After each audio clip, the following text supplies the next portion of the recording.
Seko Odinga, while you're out of jail, you're very much focused on those who are still in prison. Can you talk about some of those cases? Yeah, we have a number of brothers left in the prisons, about 15 of them.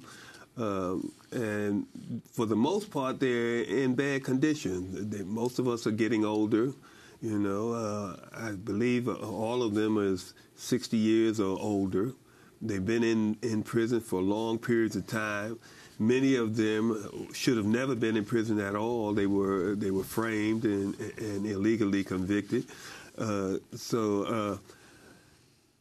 I've been trying to, as well as many of the other brothers. I know all three of the other brothers that's on this program with us have been advocating for the release of these other political prisoners like Mumia, Abu-Jamal, Sundiata Acoli, Mutulu Shakur, Robert Seth Hayes, Kamal Siddiqui, Veronza Bowers. It's a number, like I said, it's 15 from the party itself, and there's many other political prisoners in this country. You know, this country maintains that there is no political prisoners, that everybody is criminals, but it's just not true. You know, the same things that we hurrah and support in other places, like people like Nelson Mandela.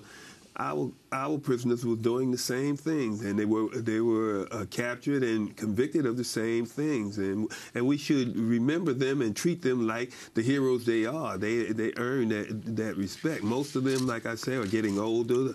A lot of them are sick. You know, a lot of them are being held even after the courts have ordered them released. People like Veronza Bowers, who was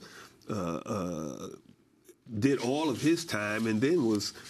After he was on his way out, they locked him back up with no charges. And he's been locked up now for over 11 or 12 years now, after he did all of his time. Sundiata Acoli was won a court case where the judge ordered him released, and they refused to release him. And they keep going back with appeals so they can keep him in jail. Now he's almost 80 years old, you know. In Sundiata Acoli's case, the judge ordered the parole board to expeditiously set conditions for his release. He said then of his June 2016 New Jersey parole board hearing, they asked me almost nothing about my positive accomplishments. They asked, aren't you angry they broke Assata out of prison instead of you? My response was, no, I don't or wouldn't wish prison on anyone. Yeah. So these brothers need to be released, and we need to, first of all, we need to know who they are. People don't even know that we have political prisoners. Most of the names that I mentioned, most people wouldn't recognize it if they're not already politically involved. We want to raise their names up to a point where people will start knowing who they are and start demanding their release. Is there any hope that President Obama might do something before he leaves office? Yes, there's hope. There's definitely hope, and I'm sure that those. Well, I know for a fact that the prisoners, the political prisoners in the federal system, is asking him for clemency or for some kind of release. I don't know if he's going to recognize them and help them, but. Albert Woodfox, earlier this month you had the opportunity to meet the U.S. District Judge James Brady of the Middle District of Louisiana, who issued the order saying you should be immediately released and barred from being retried for the killing of the Angola prison guard, Brent Miller, whose former wife even said she did not believe that you had done this.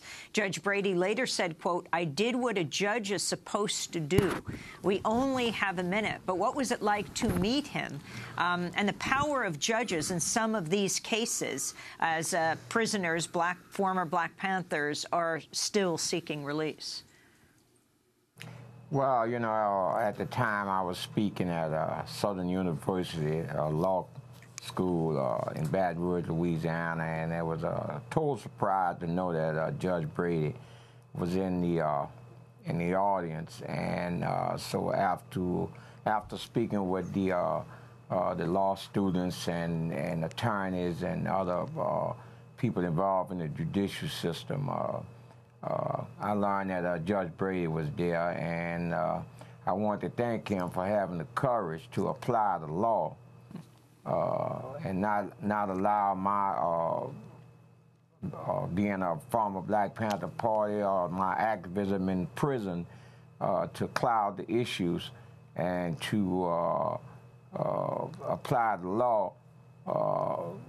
And that's exactly what he done. You know, of course, we know that the state of Louisiana, mostly through the Attorney General office, continuously appeal his rulings, and in most cases, his rulings were reversed or stayed, and this process was drug out over a 44-year period. We have to leave it there, but it's been a fascinating discussion. I want to thank Albert Woodfox and Robert King, now in Austin, Aseku Odinga joining us here in New York, and Eddie Conway in Baltimore. Go to democracynow.org for our special report on the Black Panthers, who are still behind bars, to find out more about their cases.